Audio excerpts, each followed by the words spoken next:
Hello friends, আজ আমি তোমাদের সাথে একটা নতুন আর ইউনিক রেসিপি শেয়ার করছি, যেটা সম্পূর্ণ নিরামিষ, পেঁয়াজ রসুন ছাড়া। আজকে আমার রেসিপি হলো সোয়া মালাই কোফতা। যে কোনো পুজো পার্বণের দিনে নিরামিষে কী রান্না করব সেই চিন্তা প্রায় বাড়ির সব গিন্নিকেই করতে হয়। তার উপর যদি বাড়িতে কোনো গেস্ট আসে তাহলে তো চিন্তা আরও বেড়ে যায় যে গেস্টকে কী পরিবেশন করা যায়। সেই জন্য এই রেসিপিটা কিন্তু একদম নতুন একটা রেসিপি, বানানোও খুব সহজ, খেতেও ভীষণ টেস্টি। তো সোয়া মালাই কোফতার জন্য লাগছে সয়াবিনকে প্রথমে সেদ্ধ করে নিতে হবে। এখানে আমি বাটিতে জল বসিয়ে দিয়েছি, জলটা ফুটছে, একটু লবণ দিয়ে সয়াবিনটাকে একটু সেদ্ধ করে নিতে হবে।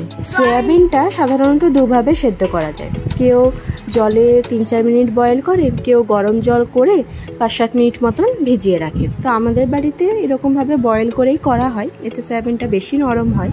আর সয়াবিনটা সেদ্ধ করার পর ঠান্ডা জলে কিছুক্ষণ ভিজিয়ে রাখতে হয়, তারপর ভালো করে কিন্তু জলটাকে চিপে নিতে হবে। এই কোফতাতে সয়াবিনে কিন্তু একটুও জল থাকলে কোফতাটা কিন্তু ভালো হবে না। এবারে গ্রেভির মশলাটা রেডি করতে হবে। তার জন্য কড়াইতে দিয়েছি ঘি, 1 চামচ মতন ঘি দিয়েছি, তারপর গোটা গরম মশলা, এলাচ, দারচিনি, লবঙ্গ, তারপর দিতে হবে আদা কুচি, কাঁচা লঙ্কা আর একটা বড় সাইজের টমেটো কেটে দিয়ে দিয়েছি। তারপর দিতে হবে কাজু বাদামটা একটু বেশি দিতে হবে, যেহেতু গ্রেভিতে তো আর কোনো মশলা পড়ছে না, এটাতেই টেস্টটা হবে। এবার একটু ভাজা ভাজা হলে তারপর এর মধ্যে দিতে হবে একটু dry coconut powder, desiccated coconut যেটা হয়। গ্যাসের ফ্লেমটা একটু লো টু মিডিয়াম রেখে এটাকে একটু ফ্রাই করতে হবে, না তো মশলাটা কিন্তু পুড়ে যেতে পারে। তো আমাদের মশলাটা ফ্রাই করা হয়ে গেছে, এইবারে এটাকে ব্লেন্ড করে নিতে হবে সামান্য একটু জল দিয়ে। এই মশলাটা দিয়ে যে কোনো নিরামিষ পদ, আলুর দম কিংবা পনির, এই মশলাটা দিয়ে গ্রেভি করলে কিন্তু খেতে খুব টেস্টি হবে।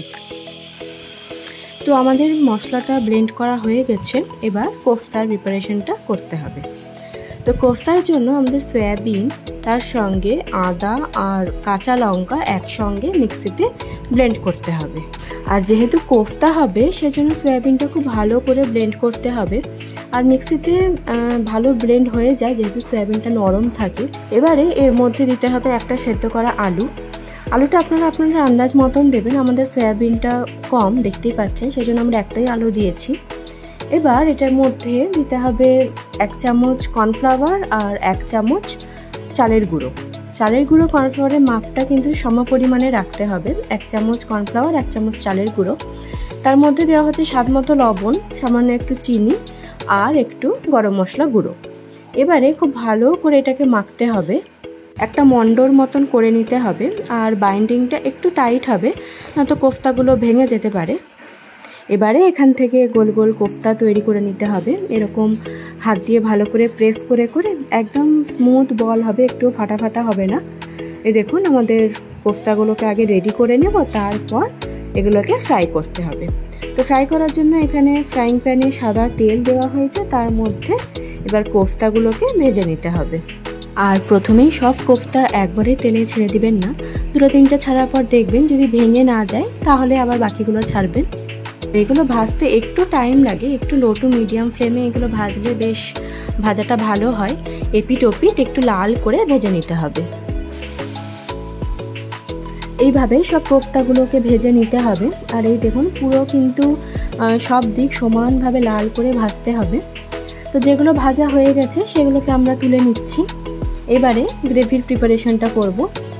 গ্রেভির জন্য প্রথমে কড়াইতে দিয়েছি সাদা তেল, তার মধ্যে 1 চামচ ঘি দেওয়া হলো, আপনারা ঘিয়ের বদলে বাটারও ইউজ করতে পারেন। এবারে যে মশলার পেস্টটা করা হয়েছিল সেটা দিয়ে দেওয়া হলো। আর তেলটা খুব বেশি গরম করে মশলার পেস্টটা দেবেন না, তাহলে কিন্তু খুব ছিটাফোটা পড়ে। এবারে এর মধ্যে দিতে হবে হলুদ গুঁড়ো, কাশ্মীরি লঙ্কার গুঁড়োটা দিলে কালারটা ভালো হয়। এমনি শুকনো লঙ্কার গুঁড়ো আমরা সেরকম রান্নাতে ব্যবহার করি না, কাঁচা লঙ্কাটাই ব্যবহার করি। এবারে এর মধ্যে দেওয়া হচ্ছে 1 চামচ ধনে গুঁড়ো, স্বাদ মতন লবণ আর একটু মিষ্টি। আর নিরামিষ রান্নাতে হালকা একটু চিনি দিলে টেস্টটাও ব্যালেন্স হয়, খেতেও ভালো লাগে। এবারে এর মধ্যে যেটা মেন ইনগ্রিডিয়েন্ট সেটা হলো মালাই। আপনারা চাইলে ফ্রেশ ক্রিমও ইউজ করতে পারেন, কিন্তু আমরা এখানে দুধের সর ব্যবহার করেছি, তাতে করে টেস্টটা আরও ভালো হয়। তো দুধের সরটা দুদিন ধরে জমিয়ে এটাকে ভালো করে একটু ফেটিয়ে নিয়েছি। তো মশলাটা ভালো করে কষিয়ে নিতে হবে। ভালো করে কষানো হয়ে গেলে দেখুন তেল ছেড়ে আসবে, তখন এর মধ্যে দিয়ে দিতে হবে জল দিয়ে ভালো করে এটাকে মিক্স করে নিতে হবে। আর জলটাও একটু পরিমাণ মতন দিতে হবে, যেহেতু কোফতাগুলো জলটা অ্যাবজর্ব করে নেয়, সেজন্য একটু বেশি পরিমাণে জল দেওয়াই ভালো। এবারে এখানে গ্রেভিটাকে একটু ফুটতে দিতে হবে। আর আমরা এই কোফতাগুলো গ্রেভির মধ্যে দিয়ে ফুটাবো না, এখানে কোফতাগুলোকে বাটির মধ্যে রেডি করে নিচ্ছি। ঝোলটা ফুটে উঠলে এই কোফতার ওপর দিয়ে দিতে হবে, গরম গরম দিতে হবে, কারণ কোফতাগুলো খুব নরম থাকে, তখন সার্ভ করার সময় ভেঙে যেতে পারে। সেই জন্য সার্ভিং ট্রেতে এরকমভাবে কোফতাগুলো সাজিয়ে তার ওপর দিয়ে গ্রেভিটা দিয়ে দিতে হবে, তাহলেই কিন্তু কোফতাগুলো বেশ নরম হয়ে যাবে। এতে করে দেখতেও ভালো লাগে, খেতেও ভালো লাগে। ব্যাস, তাহলেই কিন্তু আমাদের সোয়া মালাই কোফতা রেডি। আর লাস্টে ওপর দিয়ে ছড়িয়ে দিতে হবে একটু ফ্রেশ ক্রিম কিংবা মালাই। গরম গরম পরিবেশন করুন লুচি, পরোটা, পোলাও, ফ্রাইড রাইস সব কিছুর সাথেই কিন্তু এটা খেতে দারুণ লাগবে। তাহলে আর দেরি না করে আজকে রাত্রে ডিনারেই ঝটপট বানিয়ে ফেলুন সোয়া মালাই কোফতা। আর কেমন লাগলো সবাই কিন্তু অবশ্য করে কমেন্টে জানাবেন। তাহলে আজকের ভিডিও এখানেই শেষ করছি, দেখা হবে নেক্সট ভিডিওতে। সবাই ভালো থাকবেন।